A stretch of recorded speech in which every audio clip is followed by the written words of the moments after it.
Okey, hai semua. Saya Dr. Mala, pegawai perubatan di salah sebuah hospital swasta di Kuala Lumpur. Okey, hai kepada semua yang tiba-tiba terlive dengan saya. Sebenarnya saya tak announce dan tak bagi tahu pun yang saya akan live.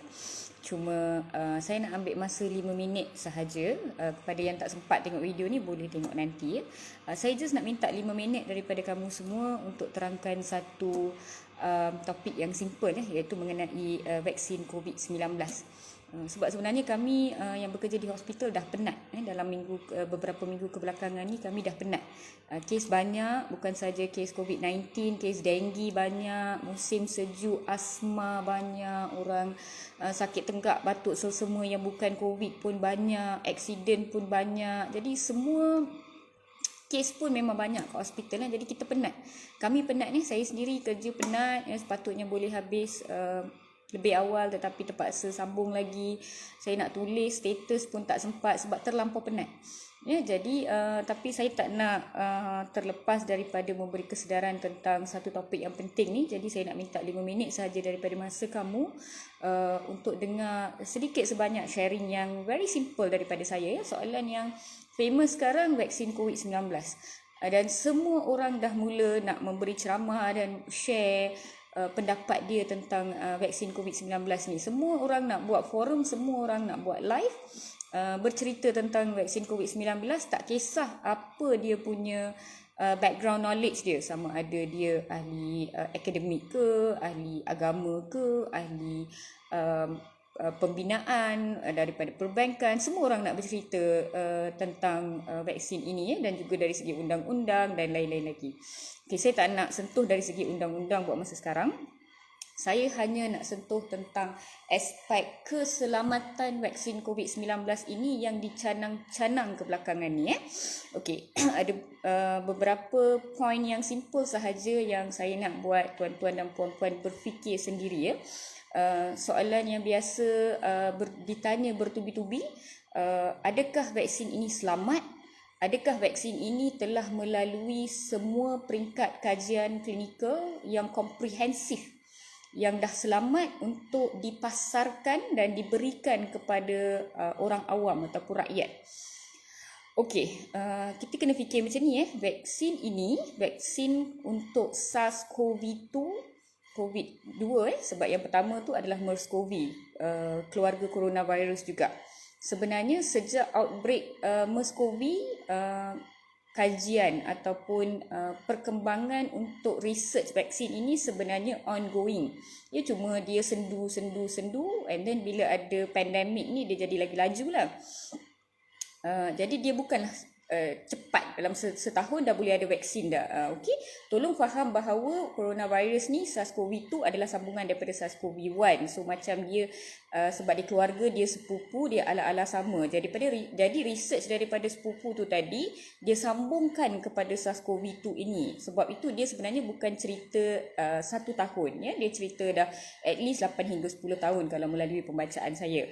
Okey, itu poin pertama yang kamu kena ingat, bahawa SARS-CoV-2 ini dah ada sepupu. Okey, perkara kedua pula, adakah vaksin ini selamat? Adakah vaksin ini dah boleh diberi kepada orang awam? And all these questions. Ada orang yang datang kat wall saya dan tanya, adakah vaksin ini telah melalui kajian klinikal komprehensif? Dia tanya, kira pandai habis lah kalau guna perkataan macam tu. Saya nak cakap macam ni. Vaksin yang dikeluarkan buat masa sekarang yang diberikan kepada kita adalah yang terbaik untuk kita yang hidup pada ketika ini. Kalau kamu nak versi yang lebih selamat, lebih bagus, lebih banyak kajian klinikal yang telah dijalankan, kamu kena tunggu 10 tahun akan datang, ataupun 20 tahun akan datang, ataupun 30 tahun akan datang. Itu adalah anak kamu, cucu kamu dan you punya generasi. Cuba kita fikir vaksin measles yang dikeluarkan pada tahun 1950 hingga 1960 dulu. Nenek kita ambil vaksin measles ketika itu. Mak kita ambil vaksin measles ketika itu. Vaksin itu selamat untuk mereka pada ketika itu dan mereka hidup, mereka survive Mereka lahirkan kita dan kita di sini hari ini. Kita dan anak-anak kita yang lahir 1980, 1990 mungkin kita guna vaksin measles yang lain lah. Versi yang lain. Tetapi anak-anak kita dapat vaksin measles yang dia punya asas tu sama, cuma versi dia tu yang lebih selamat. Tetapi apa yang kita kena fokus adalah ia adalah yang paling selamat pada ketika itu. Itu yang saya nak cuba cakapkan. Kalau kamu nak lebih selamat, kamu kena tunggu lagi 20-30 tahun lah. Kamu kena lahir lambat sikit lah. Kamu kena jadi anak kamu ataupun kamu kena jadi cucu kamu. This is the best at this point of time. Itu yang kita boleh bagi tahu. Kita tak, maksudnya researcher, saintis dan syarikat farmasi tak ada versi yang lebih baik. Ini yang terbaik yang dia ada. Macam kamu ada anak.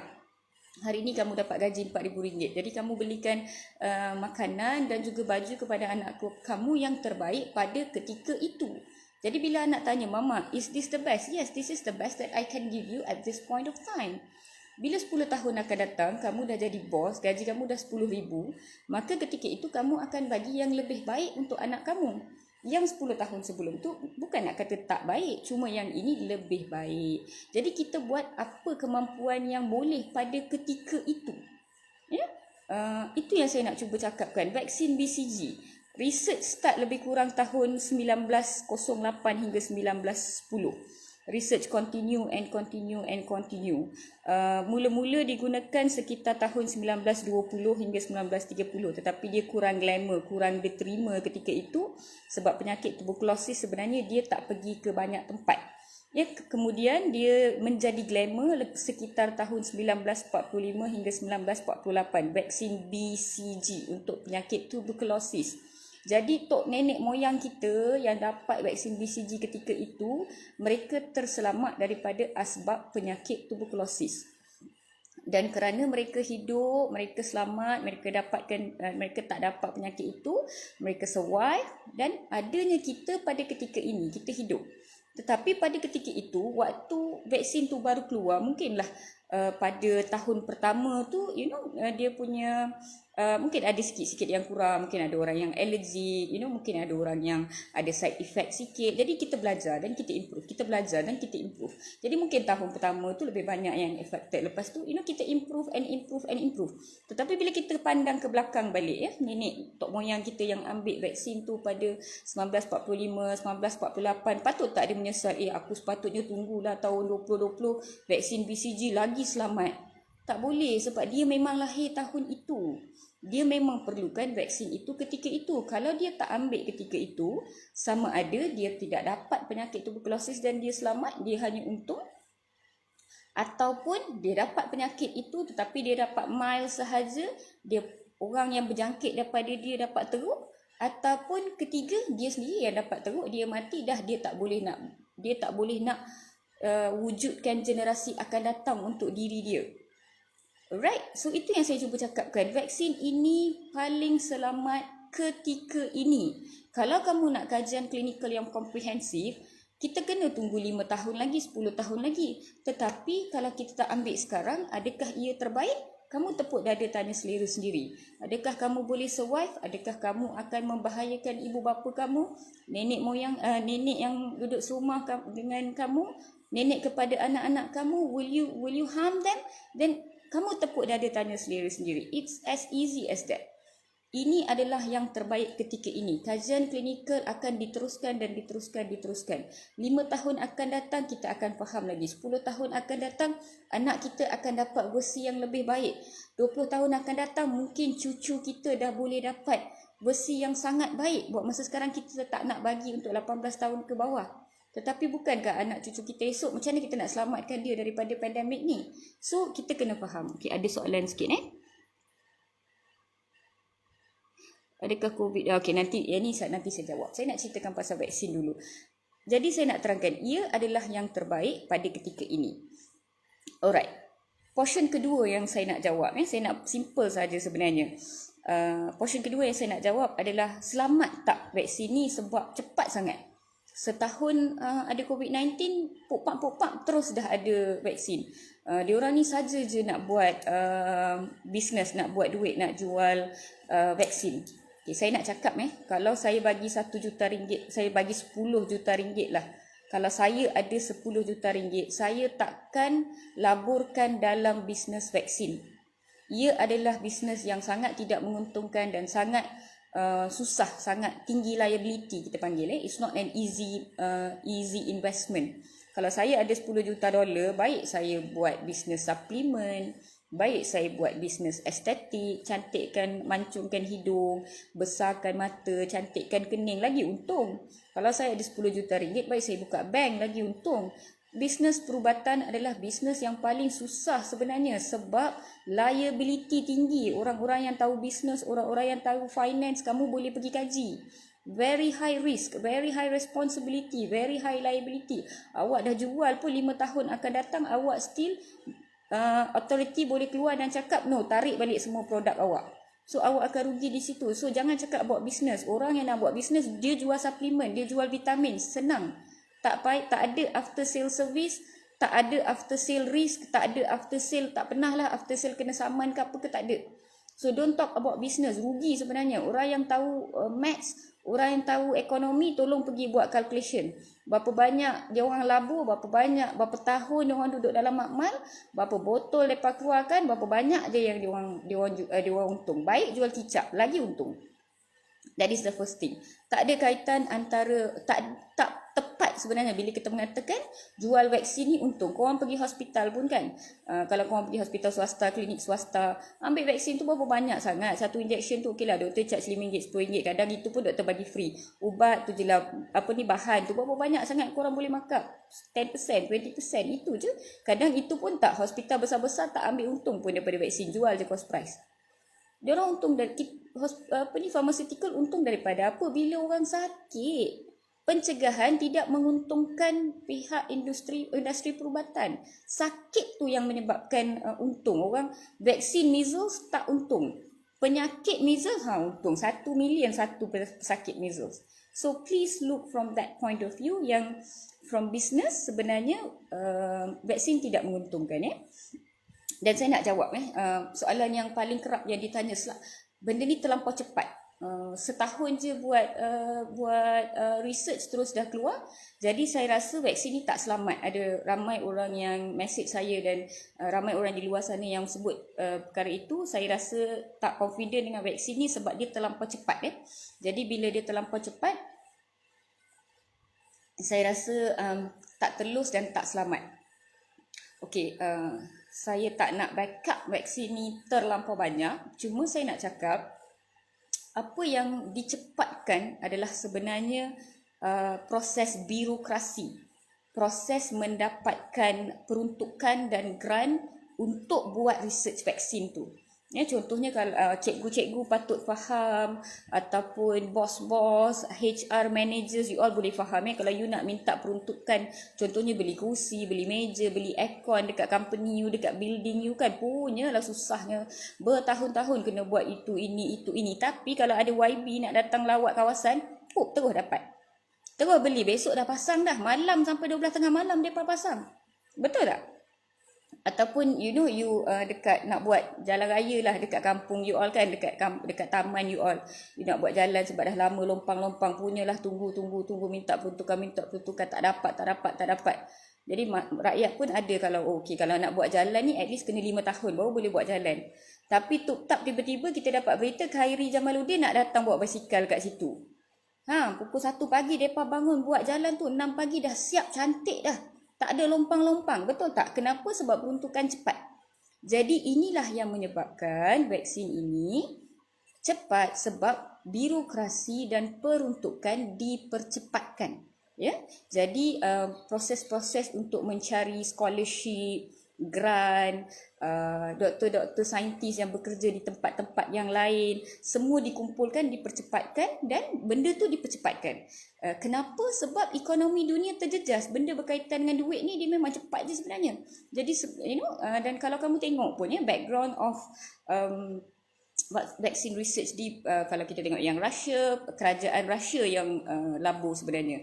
Kalau kita tengok yang daripada Amerika, kerajaan Amerika, state government yang labur sebenarnya. So benda-benda ni sebenarnya kerajaan kalau yang India, kerajaan India yang pelabur terbesar sebenarnya. Sebab apa? Benda yang tak menguntungkan ni private dia tak nak labur. Jadi kerajaan yang akan labur benda-benda yang sebegini yang untuk kepentingan awam dan tidak begitu menguntungkan. Right, so kenapa cepat? Sebab proses birokrasi sebegini dipercepatkan. Ya, jadi benda tu dia jadi laju lah. Jadi saintis ni semua dia tak perlulah fikir nak pi bodek orang minta duit apa bagai, tak ada. Dia duduk kat lab buat kerja, settlekan benda tu je kerja dia. Dan tolong ingat macam saya cakap di awal video tadi, SARS-CoV-2 adalah sepupu kepada SARS-CoV-1 iaitu MERS-CoV yang telah outbreak sebelum ini. Jadi research daripada MERS-CoV itu disambungkan kepada research ini. Jadi dia tak adalah macam daripada awal dia kena gali balik, tidak, dia sambung saja. Jadi dia menjadi lebih cepat. Dan dia jadi macam kerajaan di negara masing-masing macam Malaysia taklah, India, China, Russia, negara-negara yang besar ni dia kumpulkan doktor-doktor dan saintis-saintis yang pandai di negara masing-masing dan didudukkan dan dipercepatkan proses tu sebab dia nak kembalikan ekonomi negara masing-masing. Jadi itu adalah antara sebab kenapa dia laju. Dan explanation kedua saya kepada orang yang tanya, cepat ke cepat vaksin ni selamat ke, cepat vaksin ni telus ke, cepatnya kepada soalan orang-orang yang palatau yang tanya soalan ni. Ini bukan kepada orang yang tanya secara ikhlas, ini kepada orang yang tanya secara menyindir dan kepada orang yang tanya secara macam saja nak cucuk lah. Dia kata cepat sangat ni, korang jangan percaya. Contohnya doktor-doktor anti-vaksin seperti Dr. Nurul Huda, dia kata dia tak boleh nak percaya sebab cepat sangat. Saya nak cakap kat dia orang vaksin BCG yang dah setengah abad tu pun korang tak nak ambil juga. Vaksin Hep B yang kita orang dekat hospital ni setiap tahun kena ambil Hep B tau. Semua orang yang masuk kerja kena make sure Hep B dia cukup. Tak kisahlah swasta ke kerajaan ke, memang dia kena ambil. Tak ada pula mati menggelopor tiba-tiba dekat tempat ambil vaksin. Tak pernah pula saya dengar. Berapa hospital dah saya kerja, tak pernah lagi saya dengar ada staf kesihatan yang jatuh menggelupur mati tiba-tiba bila ambil Hep B vaksin. So anti-vaksin yang selama ni vaksin yang dah berabad-abad pun yang korang tak ambil, korang tak payah cakap tak percaya dengan vaksin COVID-19 yang terlampau cepat ni. Saya rasa vaksin ni kalau dah 50 tahun pun korang tak nak ambil juga. So tak payah nak hasut orang lain. Ya, explanation yang saya bagi ini adalah kepada orang yang secara telus bertanya, adakah vaksin ini selamat? Saya risau sebab dia terlampau cepat. Ni Dr. Mala nak cakap. Itu sebabnya dia cepat. Ya, as simple as that.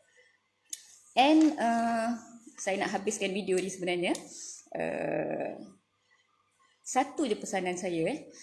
Saya faham masih ada rakan-rakan di luar sana, masih ada pakcik-makcik di luar sana, masih ada orang di luar sana yang masih kurang percaya dengan vaksin ini, masih risau boleh ke tak boleh ke. Saya faham kegelisahan itu, saya faham. Ada di kalangan doktor sendiri juga yang berbincang saya rasa Moderna lebih selamat, saya rasa Pfizer lebih selamat, saya rasa Sinovac lebih selamat. Kami ada perbincangan sesama sendiri. Saya secara personal mungkin saya nak cuba Pfizer sebab it's an mRNA vaksin dan saya rasa dia paling rendah side effect, dan saya mungkin kalau diberi pilihan saya nak ambil Pfizer vaksin yang mRNA tu. Moderna pun I'm okay about it actually. Tetapi kalau kamu rasa diri kamu sangsi, kamu tak confident 100%, it's okay, jangan ambil. Apa-apa pun, first phase tu, petugas kesihatan frontliners yang akan ambil.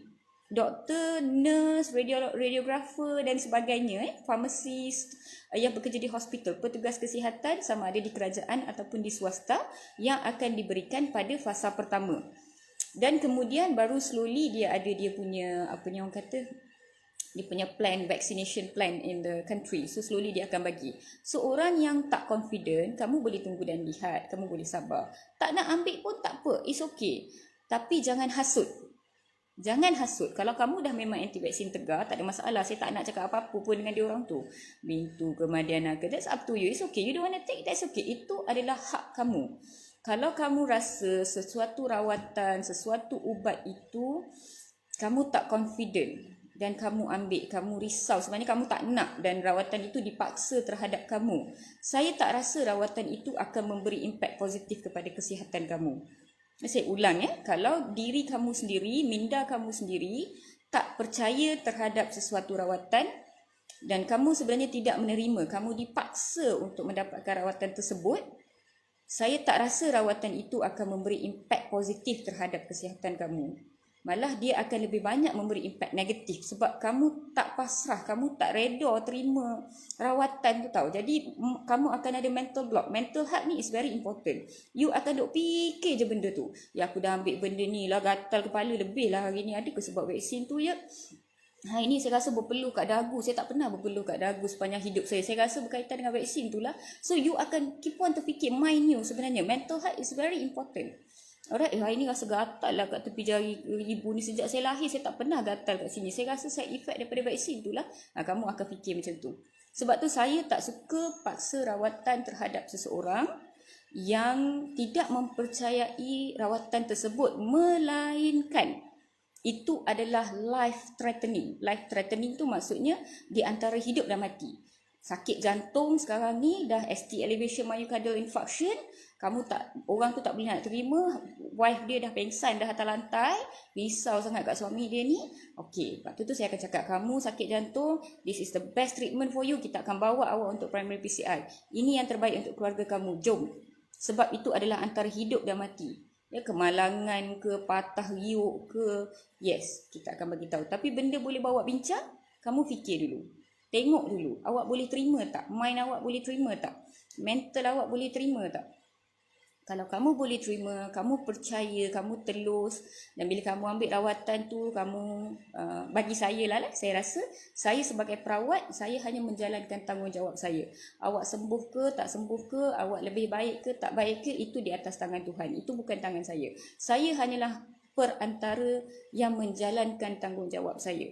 So kalau kamu tak percaya, kamu tak confident, it's okay, tunggu dan lihat. Tengok kami sebagai petugas kesihatan atau kumpulan dan golongan yang lain, ambil dulu. Kamu tengok, kalau kamu rasa confident dan kamu minta kan, you pray, you ask God to give you some enlightenment. And then if you really have confidence, then you go ahead. If you don't have confidence, make sure nobody forces you for that. And make sure you don't force other people as well. Kalau kamu tak pasti tentang sesuatu topik itu, kamu jangan bagi information yang salah ataupun CP-CP salah kepada orang lain. Sebab harm yang kamu beri kepada orang lain itu macam mana nak cakap? The harm, dia punya keburukan yang didapati oleh orang yang dapat false information daripada kamu tu, bagi saya the karma will continue for generations and generations. So if you're not sure, don't say anything. Alright, okay, saya nak cakap 5 minit je, tapi saya rasa saya dah cakap terlampau lama. So take home message saya is very simple.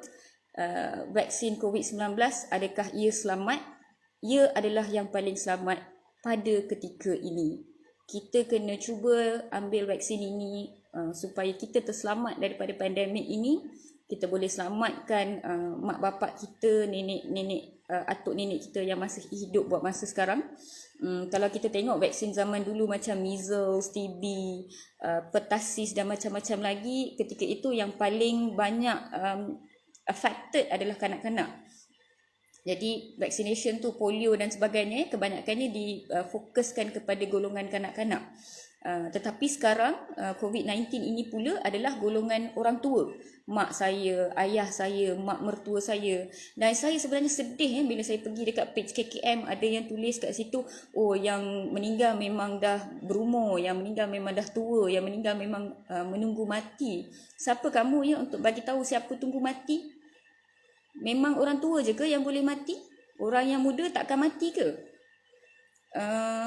Mati tu pasti ya. Everybody will die one day. And tak ada tertulis dalam mana-mana agama ataupun tak ada tertulis di mana-mana pun yang orang tua akan mati dulu daripada orang muda.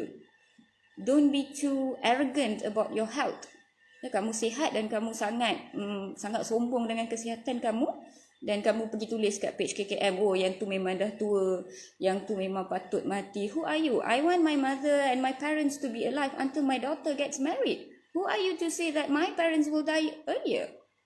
Saya nak mereka selamat sampai anak saya graduate, anak saya kahwin. Why not? Alright, please don't say that. That's one thing. And so pandemik ni sebenarnya lebih banyak affected kepada orang yang tua.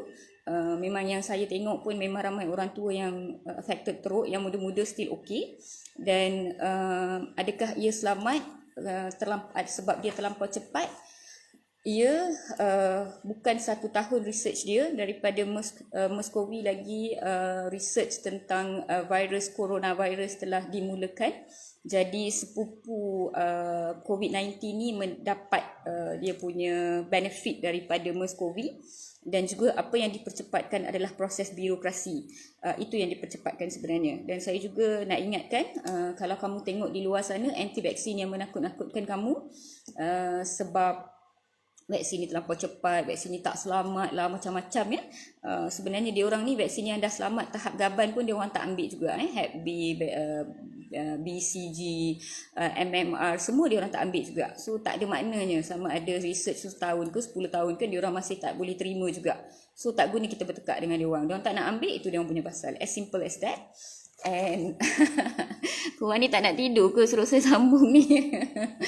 And kalau kamu rasa pandemik ini adalah pandemik, saya rasa kelakar, sebab siapalah kita sebagai manusia untuk plan pandemik macam ni kalau keizinan itu bukan daripada sebaik-baik perancang. Kamu pergilah cari siapa sebaik-baik perancang ya. Kita ni rancang nak pergi shopping pun kadang-kadang tak jadi.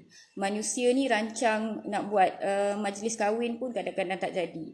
Sebagai manusia kita kadang-kadang rancang nak cuci baju pun kadang-kadang tak jadi. Boleh ke manusia rancang untuk satu pandemik yang menggegarkan dunia? Saya tak rasa ada manusia yang mampu. That is from God. So kalau kamu tak boleh terima apa yang hujan, everything is from God. Kalau kita nak tanam hujan pun dah saintis dah letak macam-macam, dah tanam hujan pun kadang-kadang tak jadi juga. It has to come from God. You still have to pray. You still have to ask for it. So kalau kamu rasa it's a pandemic, saya risau yang kamu tak faham sebenarnya who actually plans what happen in the world. Saya rasa orang yang atheist, orang yang tak ada agama mungkin boleh fikir macam itulah. Bagi saya ataupun for me it's difficult. I feel everything is from God. Alright? Dan kalau kamu rasa ini adalah dibuat sebegini sebab bisnes vaksin, saya rasa itu adalah bisnes yang paling, orang yang buat tu adalah paling bodoh. Sebab kalau saya ada duit sebegitu banyak, baik saya buat hotel, baik saya buat movie, baik saya jadi politician, baik saya buat aesthetic business, baik medical business is paling susah kot, paling rendah tahap untung dia. Dan tengoklah kalau kamu, siapa nak buat bisnes vaksin tahun 2020, anti vaksin dah 45% di seluruh dunia. So kenapa nak buat vaksin kan? So I think that is the worst prediction lah bagi saya. Tapi kamu tepuk dada, tanya selera. So bagi saya simple. Siapa yang rasa confident, take it, show it to the rest of the world. I wouldn't say it is the best of its kind. It will have its better versions. But it is the best at this point of time. Ini adalah tausiah terbaik yang saya boleh buat hari ini. Tapi 10 tahun akan datang, mungkin saya lebih terror buat tausiah. Tapi saya tak boleh bawa tausiah itu datang sekarang. So this is the best that I can do at this point of time. Alright, dan kepada yang masih tak percaya, it's okay. Continue praying, ask God to give you the enlightenment, minta hidayah, minta ditunjukkan, minta dibukakan pintu hati. You tunggu kawan-kawan you ambil, you tunggu orang lain ambil, you tunggu petugas kesihatan ambil. Then you tengok impact daripada sana. Mungkin you boleh dapat confident, you nak ambil. Kalau you tak nak ambil juga, it's okay. Jangan hasut orang lain. As simple as that. Dan jangan celupa dan cakap orang-orang yang mati tu memang dah tunggu mati. I hate that word Tak semestinya kalau umur dah 60-70 maksudnya dia dah tunggu mati. 10, 20, 30, 40 semua umur pun memang menunggu mati. Mati itu pasti. Alright? Okay, sorry jadi garang sikit sebab so kalau ada apa-apa soalan yang simple, saya boleh jawab. Let me take a few minutes. Sebenarnya saya dah nak end dah kan, tapi sebab sambung lagi doktor. Aduh, korang tak nak tidur ke? Tak sekolah ya besok? Okay, alright. So, yeah. So far tak ada soalan lah, semua cakap okey betul doktor. Saya nak ambil vaksin tapi takut kena cucuk. Aduh, takut jarum. Ada cara lain ke doktor? Ini mesti bukan perempuan kan? Kalau perempuan takut jarum, tolonglah kalau pregnant nanti at least sekali akan kena. So bolehlah belajar kena jarum waktu ambil vaksin ni. Okay, alright. Deep. Terima kasih doktor. Lebih percaya. Okay, thank you all. Semoga tabah. Alright. Saya tak nak cerita tentang memanggil orang yang mula-mula cuba vaksin sebagai tikus makmal. Saya nak cepat-cepat ambil. Okay, saya tak nak bagi tahu sebab tu. Sebab saya rasa yang cakap-cakap tikus makmal tu memang tak reti lah macam mana nak cakap. Dia memang jenis yang spesies palatau macam tu lah. Jadi kita tak payah pedulikan dia orang. Okay, alright. So, saya rasa macam mana pula kalau info tu dapat dari media, kes kematian disebabkan vaksin COVID-19. Boleh share ke? Okay, kes kematian yang disebabkan vaksin COVID-19 ni saya faham memang masih ada. Saya pun masih membaca daripada CDC. Saya tak tengok dekat Facebook.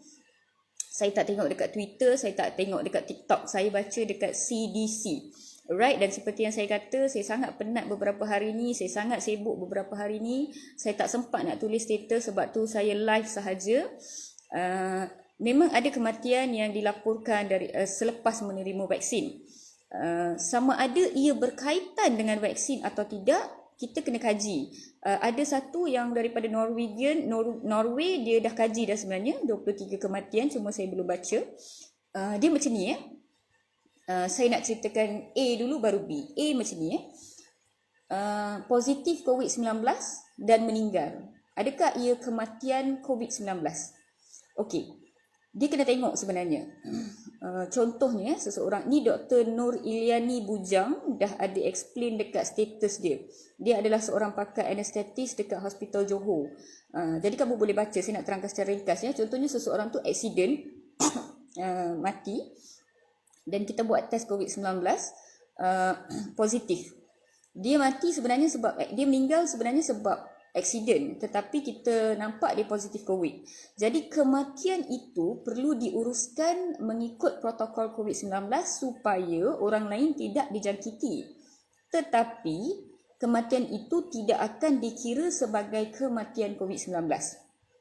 Okey, ataupun kita bagi situasi kedua seseorang itu dapat serangan jantung sampai masuk hospital buat treatment tetapi meninggal, dan ketika meninggal kita dapati dia positif COVID-19. Jadi doktor akan bincang, sekarang ni dia meninggal sebab heart attack ke sebab COVID-19. Let's say doktor decide dia meninggal sebab heart attack, sebab serangan jantung. Jadi dia tidak akan direkodkan yang keluar dekat berita tu. Dia tak akan keluar kat situ sebagai kematian COVID-19. Itu adalah kematian serangan jantung.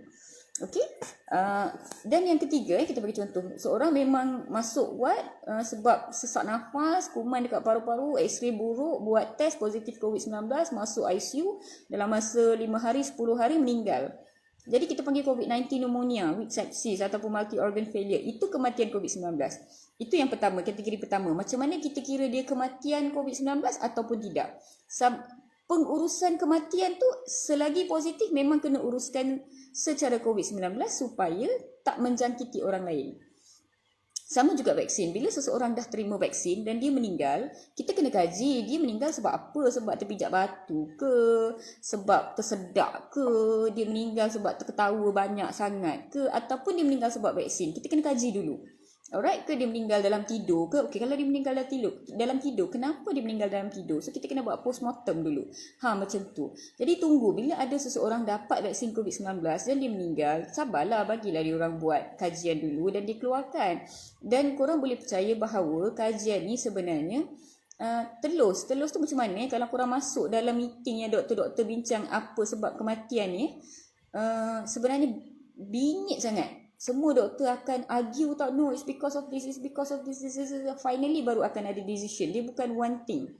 So they will decide sebenarnya. So macam yang saya cakap tadi lah, we have to see, lepas ambil vaksin dia accident dan meninggal ke, lepas ambil vaksin dia dapat serangan jantung ke, ataupun lepas ambil vaksin dia memang dapat jangkitan kuman paru-paru dan dia disahkan positif COVID-19 yang tinggi dan ke macam tu, ataupun dia dapat allergic reaction yang teruk dan sampai meninggal ke macam tu. Jadi kita kena tunggu dan lihat. Untuk the most legit information you boleh dapat daripada CDC punya website, bukan daripada Facebook, Twitter dan lain-lain lagi, ya. Alright. Kalau ada masa nanti saya baca dan saya cuba share lagi dalam another live session, okay? Yang mati itu pasti tak kira umur, betul. Jangan cakap yang tua tu sahaja yang memang menunggu mati, ya. Kamu tak tunggu mati ke?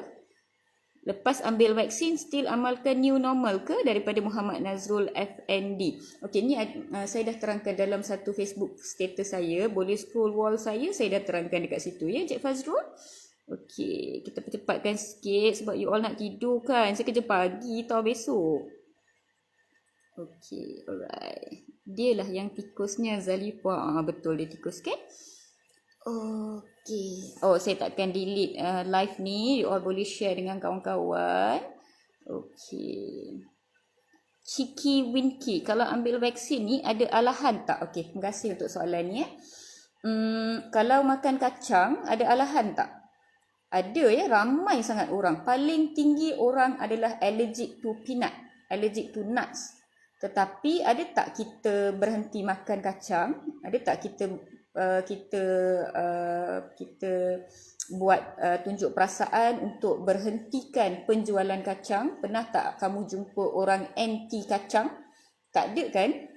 So semua benda dalam dunia ni, makanan dan sebagainya, memang orang boleh ada allergic.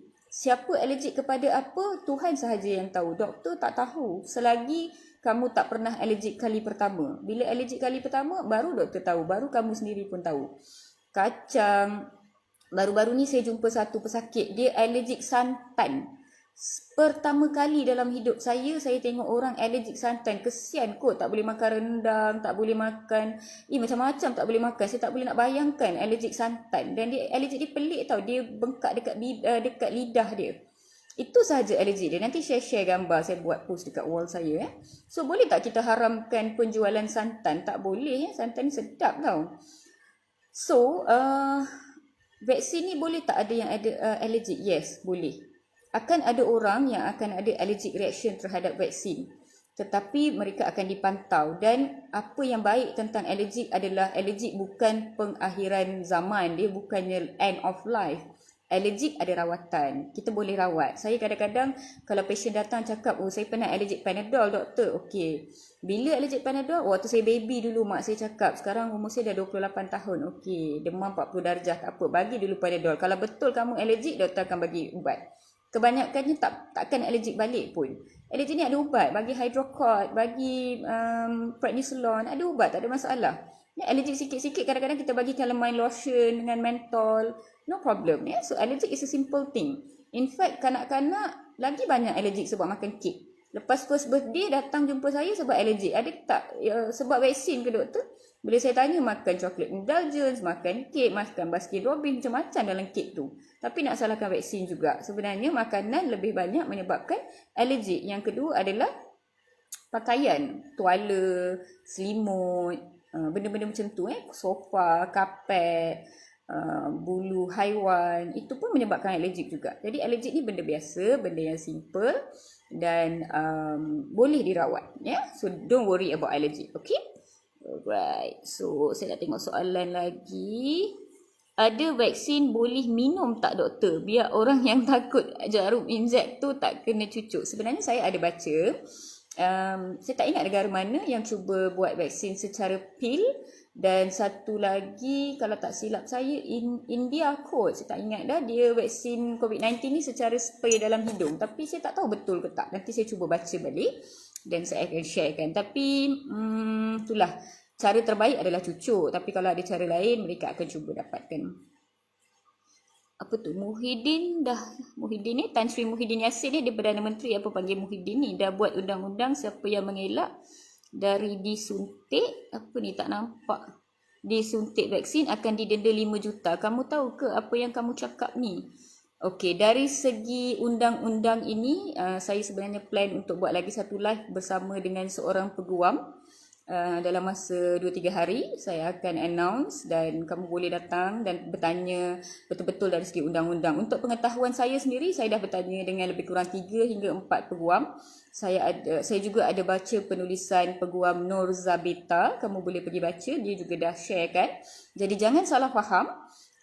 Boleh tanya dengan peguam sendiri dari sudut undang-undang, jangan memandai. Macam dari segi perubatan pun kita tak nak orang memandai, sama juga dari segi undang-undang pun kita tak nak sesiapa memandai, termasuk diri saya yang bukan seorang peguam, saya tak nak memandai. Kita tanya dengan peguam sendiri, alright?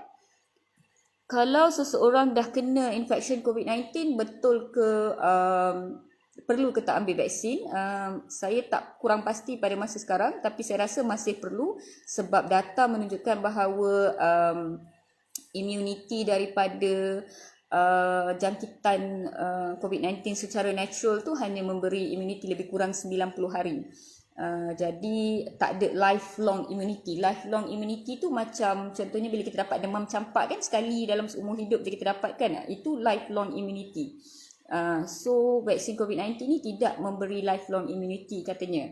Alright, so dengan itu buat masa sekarang kita diberitahu bahawa walaupun dah kena infection COVID-19 masih kena ambil vaksin, tapi apapun polisi dalam Malaysia nanti KKM akan update kan, kita boleh tunggu. Alright. Okay, so soalan yang saya terskip ni, sorry, saya akan jawab nanti ya. Doktor, tempoh berapa lama kita cover nak vaksin semua rakyat Malaysia? Oh, saya tak pastilah. Itu polisi KKM ya. Saya kurang pasti. Saya belum jadi ahli politik lagi. Kalau dah positif COVID dan pulih, perlu ambil vaksin ke? Oh, saya dah terangkan tadi boleh ni Soalan sama. Okey, sekolah sains Sultan Jamal Shah bukan? Sama dengan husband Siti Nora, Dr. Syahiran. Ya, betul. Dr. Syahiran tu kawan saya. Okey. Alright, okay, saya rasa saya berhenti di sini. Walaupun allergic prednisolone, ala sedihnya. Okay, alright, saya rasa saya berhenti di sini. Jam pun dah pukul 11.15. Doktor, orang sekarang sukruh minum air daun semambu dan halia serai dengan garam secubit, betul ke doktor? Okey, macam-macam lah betul minum air halia lah, minum air peria lah, minum air semambu lah, macam-macam lah Saya cuma nak cakap satu je. Semua air-air yang mereka suruh minum ni tidak membuktikan boleh merawat jangkitan COVID-19. Tetapi kalau kamu nak ambil juga, ambil lah. Selagi ia tidak memudaratkan. Okey, apa maksudnya memudaratkan ni? Kalau kamu minum sampai kamu rasa perit ulu hati, kalau kamu minum rasa macam sampai terkeluar-keluar dalam hidung ni, kalau kamu minum sampai muntah, cerit-berit, dan janganlah minum. Ia tidak patut memudaratkan kamu. Dan kalau kamu rasa kelat, memang tak sedap, tak sukanya, then don't take it. Alright, sebab anyway, dia memang tak bagi apa-apa impact positif. Cuma macam, yelah kalau macam saya, macam sikit-sikit lagi nak demam, mak saya, okeylah dia buatlah air halia lah, apalah, dia suruh minum kan, sebab dia sayang kan, okeylah saya minum je dah. Mungkinlah sayang dia tu memberi apa-apa impact ke, it's okay. As long as dia tak memudaratkan, it's okay. Alright, tapi jangan sampai dah ada side effect, dah cerit-berit, minum lagi, dah muntah, makan lagi, don't do that. That's very bad. Bahaya tak COVID-19 kepada ibu mengandung? Sangat-sangat bahaya, very dangerous. Macam anak saya NS, doktor, perlu pantau lebih kan kalau vaksin. NS ni apa Apa nama penuh NS ni? Kalau minum air lemon suam okey ke, amalkan? Okey selagi kamu tak dapat sakit gastrik. Saya tak boleh minum macam tu. Saya pedih ulu hati, tapi suami saya suka minum. Okeylah, saya bagi je lah dia minum, no problem. Alright, so thank you so much. Saya sebenarnya nak cakap 5 minit sahaja, tetapi korang semua dah memberi dah bagi saya rebel terlampau panjang. Celoteh terlampau panjang. Saya nak tidur, esok saya kerja pagi. Tolong doakan saya tak jonah, tolong doakan tak busy. Korang take care, stay safe, stay healthy musim hujan. Bersihkan kawasan rumah korang. Hapuskan nyamuk Aedes di sekeliling rumah korang. Banyak kes denggi sekarang. Jangan tengok COVID sahaja. Berhati-hati di jalan raya sebab banyak kes aksiden juga. So pesan kepada kawan-kawan, ahli keluarga dan orang tersayang supaya take care, be safe on road. Okay, nephrotic syndrome anak kamu tadi kan. So memang kena careful, especially kalau live vaccine. Kena consult dulu dengan pediatrics nephrologist. Vaksin mana yang boleh ambil dan sama ada boleh ambil atau tidak. Tapi sebenarnya kanak-kanak di bawah 18 tahun memang kita buat masa sekarang most likely tidak akan menerima vaksin dalam first roll out ini. Alright. So thank you everyone. Take care. Good night. Stay safe, stay healthy. Bye bye.